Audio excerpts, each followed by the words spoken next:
안녕하세요 여러분. 굿모닝 행정학 진행하는 여러분의 영디 최영희입니다. 자, 우리 추석 연휴 뽀개기 1일차입니다.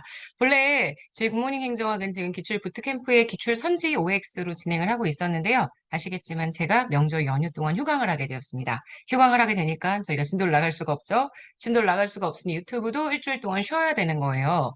근데 여러분들이 매일매일 유튜브를 루틴처럼 들었으면 좋겠다라는 저의 바람으로 이 굿모닝 행정학이 시작이 됐던 거였는데 굿모닝 행정학 시기가 너무 그렇더라고요. 그래서 처음에는 에센스 특강처럼 주제를 쭉 한번 정리해드리는 내용들을 진행을 할까 고민을 했는데요. 또 주말 동안에 열심히 제가 고민을 해보니까 그거보다는 여러분들이 매일매일 정리할 수 있는 무언가 조금 까다로운 주제 그리고 그거에 관련된 내용 설명 뭐 이런 것들을 좀 해주면 좋지 않을까라는 생각이 들어서 굿모닝 행정학 7일 동안 추석 연휴 뽀개기라는 주제로요. 7개의 주제들을 정리하려고 합니다. 그중에 우리 첫 번째 주제 정리해야 되는 주제는 1장의 가장 핵심적인 주제, 정부의 규제 중에서도 윌슨의 규제정치 모형입니다. 수업 시간에 워낙 열심히 설명했던 부분이어서 이 규제정치 모형은 다 알고 계실 거라고 생각은 하고 있지만 그래도 혹시 헷갈리시는 분들이 있을지 모르니 한 번만 더 정리할 거고요. 우리 기출문제 총 2개씩 풀어볼 거예요. 그래서 문제 한번 복습한다는 느낌으로 정리해 주시면 됩니다. 일단 규제는 우리 오늘의 미션으로 제가 올려놨습니다. 오늘 꼭 규제 공부하셔야 되는 건 아니지만 오늘의 미션으로 규제를 딱 정리를 하시면 이 규제정치 모형과 함께 마무리를 잘 하실 수 있지 않을까 싶습니다.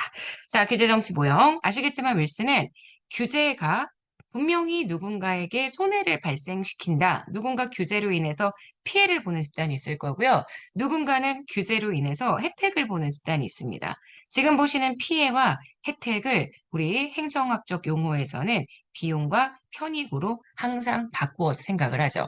규제로 인해서 피해를 당하는 누군가가 있다면 그들에겐 손해가 발생하니까 비용. 규제로 인해서 혜택을 얻는 사람들이 있다면 그거는 이득이 되는 거니까 편익. 이렇게 얘기를 했고요. 그래서 규제에 편익이 발생하는 사람들은 규제를 하면 얼마나 좋겠어요. 그죠? 그래서 규제를 하는 것에 대해서 찬성하게 됩니다.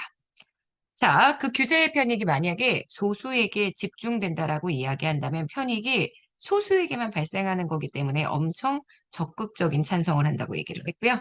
규제의 지금 편익이 만약에 분산된다고 하면 이 편익이 다수 공익으로 나타나게 되는 거죠. 그래서 사람들이 적극적이진 못해요. 좀 소극적으로. 그냥 마음으로는 그래, 나는 느낌적인 느낌으로 규제에 찬성을 하지만 사실 그 규제에 찬성을 위해서 내가 세금을 포기하고 규제를 찬성하기 위한 로비를 한다든지 이러지는 않는다라고 이야기를 했습니다. 마찬가지로 규제의 비용. 규제의 비용이 발생한다는 건 규제로 인한 피해가 발생을 한다는 얘기고요. 당연히 피해가 발생할 테니까 이 규제에 반대를 하겠죠. 만약에 소수에게 집중되어서 현재 비용이 발생한다고 얘기한다면 소수는 당연히 적극적인 반대를 합니다. 상대적으로 지금 보시는 분산된다고 얘기하면 되게 소극적으로 반대를 하겠죠. 그래서 제가 얘기했지만 이익 집단 정치는 적극적인 찬성과 적극적인 반대가 이익 집단 사이의 적극적인 찬성과 적극적인 반대가 핵심입니다. 그래서 다수의 국민들은 쟤들 뭐 하는 것이지? 이런 생각을 하게 되고요. 상대적으로 지금 보시는 편익도 분산, 비용도 분산되면 대중 정치 그냥 다수에게 피해가 발생할 수 있고 다수에게 이득이 될 수 있기 때문에 그닥 누구도 큰 관심을 갖지 않는 그런 정치적 상황이 만들어지게 되고요. 문제는 여기입니다. 지금 보시는 기업가 정치. 기업가 정치는 규제의 편익이 분산되어 있기 때문에 찬성은 굉장히 소극적인데 지금 비용이 소수에게 집중되어 있기 때문에 굉장히 적극적인 반대만 나타납니다. 근데 제가 수업 시간에 이런 얘기 했었어요. 기업가 정치 발생하는 가장 대표적인 예시가 바로 사회적 규제거든요. 사회적 규제는 공익을 위해서 꼭 필요한 규제죠. 하지만 반대가 너무 격렬하기 때문에 너무 적극적인 반대로 필요하지만 채택이 잘 안 된다. 필요, 채택 안 됨. 요게 포인트라고 이야기를 했고 그다음 규제 정치에 대한 고객 정치, 이게 찬성 룹이죠. 지금 비용은 다수에게 분산되기 때문에 공익이 피해를 봅니다. 근데 편익은 소수에게 집중되어 있기 때문에 그 집중되어진 소수가 엄청난 찬성 로비를 한다고 했죠. 규제로 인해서 이득을 보게 됩니다. 소수가 바로 지대가 발생하는 거예요. 지대가 발생하고 그런 걸 보니까 경제적 규제가 주로 이런 형태. 여기는 반대하는 로비보다는 찬성 로비가 너무 크기 때문에 지금 쓸데없는데도 불구하고 공익이 피해를 입을 수 있는 가능성이 있는데도 불구하고 찬성 로비가 너무 격렬해서 결과적으로 공무원들이 포획되죠. 포획으로 인해서 채택이 너무나 쉬워진다. 이런 특징을 가지게 됩니다. 자, 이렇게 그래서 규제 정치 로비의 이 고객 정치는 제가 여러분들에게 수업 시간에 많이 말씀드렸지만 이 고객이 클라이언트를 의미하는 표현이라고 이야기를 했었어요. 그래서 규제 정치 모형이 어떠한 맥락을 가지고 움직이는지 보시면 훨씬 더 문장을 쉽게 읽어주실 수 있거든요. 자, 이렇게 해서 우리 그 다음 문제로 좀 가보도록 하겠습니다. 자, 규제 정치 모형의 제일 첫 번째 1번은 국회직 8급에서 출제가 되었던 문제입니다. 물론 기출에서 저랑 같이 풀어봤죠. 표를 보실 때 그냥 외우시면 안 되는 게 편익이 집중되고 비용이 분산됩니다.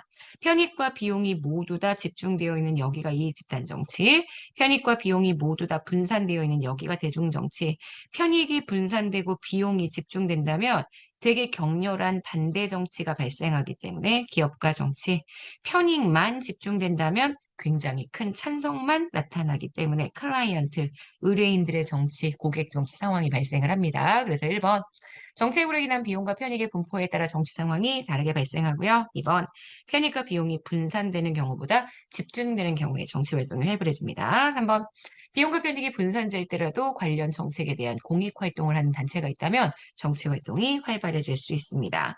편익이 분산되고 비용이 기업에게 집중됩니다. 사회적 규제예요. 자, 그러면 이거는 대형적인 기업가 정치 상황이 발생하는 내용이 될 거고요. 정책의 형성이나 집행이 쉽지 않습니다. 네 가지 유형의 정치 상황 중에 로비가 제일 강한 게 이익집단 정치고요. 지금 보시는 고객 정치는 찬성 로비, 기업가 정치는 반대 로비. 로비 활동이 전혀 발생하지 않는 것은 대중 정치의 상황이라고 보셔야 되기 때문에 지금 보시는 5번이 틀린 선지가 됩니다. 정답은 5번이죠? 자, 그러면 그 다음 문제 2번으로 들어가 볼게요.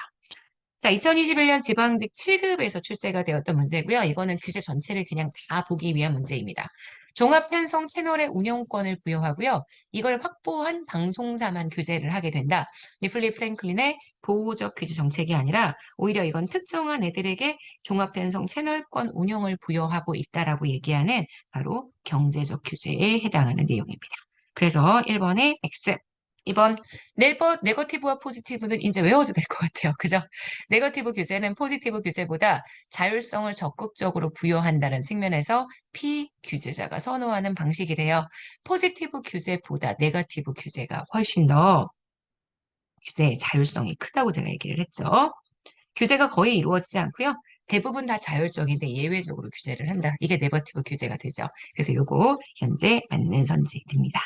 자, 우리나라는 신기술과 신산업을 육성하기 위해서 신기술, 신산업에 일정 기간 동안 규제를 유예시켜주는 규제 샌드박스 제도를 도입했고요. 자, 윌슨의 규제 정치 이론에 따르면 대체로 경제적 규제는 고객 정치의 상황으로 분류가 되고 사회적 규제는 기업가 정치의 상황. 경제적 규제 상황은 아시겠지만 고객들의 정치에 그래서 찬성하는 로비가 꽤 많이 발생하게 되고요. 이 찬성하는 로비가 바로 지대 추구입니다. 지대 추구로 인해 포획이 발생한다. 이렇게 보셔야 되고요.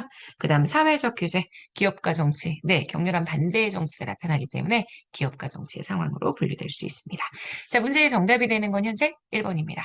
자, 여기까지 해서 우리는 오늘 신제도주의가 아닌데요. 그쵸? 신제도주의가 아니라 말머리가 잘못 들어가 있네요. 신제도주의는 내일입니다. 네, 내일 우리가 내일 진행하게 되는 주제고요. 오늘 윌슨의 규제정치 모형까지 풀어봤습니다.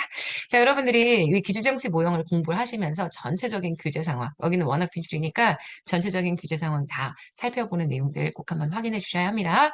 자, 여기까지 해서 우리 오늘 굿모닝 행정학 추석 연휴 1일차 뽀개기 잘 한번 뽀개봤습니다. 뽀개주신 거 맞죠? 네, 오늘 하루도 여러분 거고요. 명절이라고 나태해지지 말고 우리 열심히 한번 해봅시다. 명절 때 정말 7일 동안 주제를 한번 박살을 내보자고요. 오케이? 자, 우리 내일 아침에 만날게요. 여러분, 안녕.